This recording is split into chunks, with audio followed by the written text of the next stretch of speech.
Mesdames et messieurs, bonsoir. Bienvenue au Flash. Le président de la République, Alassane Ouattara, s'est entretenu ce vendredi 13 mars en fin de matinée avec le ministre d'État à la présidence du Niger, Mohamed Bazoum. Au menu de la rencontre, la situation sécuritaire dans le bassin du lac Tchad.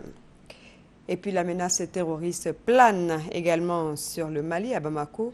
Les forces de sécurité disent avoir abattu l'un des suspects de l'attentat du vendredi 6 mars contre le bar La Terrasse.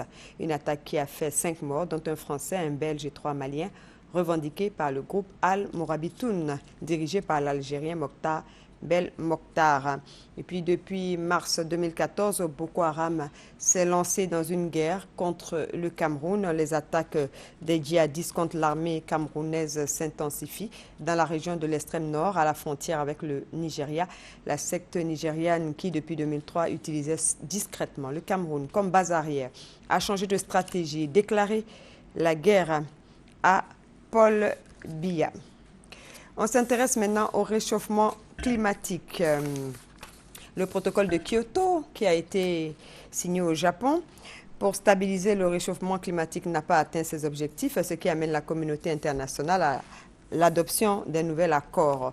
Pour trouver cet accord qui se négociera en décembre 2015 à Paris, les pays sont mis à contribution, d'où l'atelier d'information et de sensibilisation des contributions intentionnelles. Il est organisé par le ministère de l'Environnement et le Programme des Nations Unies pour le développement. Et puis on s'intéresse à la 24e édition du FESCAPACO, le Festival panafricain de cinéma et de la télévision de Ouagadougou, qui s'est déroulé du 28 février au 7 mars dernier dans la capitale burkinabé.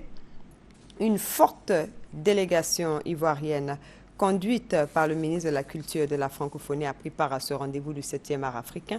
Le bilan pour ce qui est des réalisateurs ivoiriens est positif, a indiqué le ministre à l'heure du bilan. Et puis cette prouesse médicale maintenant, une greffe du pénis en Afrique du Sud. 3 années après avoir été amputé du pénis, après une circoncision mal effectuée, un jeune Sud-Africain de 21 ans peut désormais utiliser un pénis qui lui a été greffé il y a 3 mois. Il remplit toutes les fonctions de l'original, précise fièrement l'équipe médicale dirigée par le professeur Franck Graoui, chef du département de chirurgie reconstructive à l'université Schellenborg. Dans un communiqué, le jeune homme a été opéré à l'hôpital Tingelberg du Cap durant 9 heures le 11 décembre prochain. Et puis, on s'intéresse à la situation en Israël. Les Israéliens sont appelés aux urnes mardi pour des législatives incertaines qui décideront si Benjamin Netanyahou reste ou non aux commandes d'un pays confronté à des menaces sécuritaires et à de lourds défis sociaux. Regardez. Israël s'apprête à voter pour renouveler son Parlement. Près de 6 millions d'Israéliens pourront élire le 17 mars les 120 députés de la Knesset dans le cadre d'élections anticipées provoquées par le Premier ministre Benjamin Netanyahou. Des élections qui ne devraient pas le pousser à quitter le gouvernement qu'il dirige depuis 2009. Tant qu'il garde ce système électoral, il y aura toujours les mêmes blocs, les mêmes alliances. Nous manquons d'un leader qui agit avec des intentions pures. Dans ce système parlementaire, 2 blocs principaux s'affrontent. Une alliance de gauche et du centre, l'Union sioniste, et à droite, le Likoud, le parti de Netanyahou.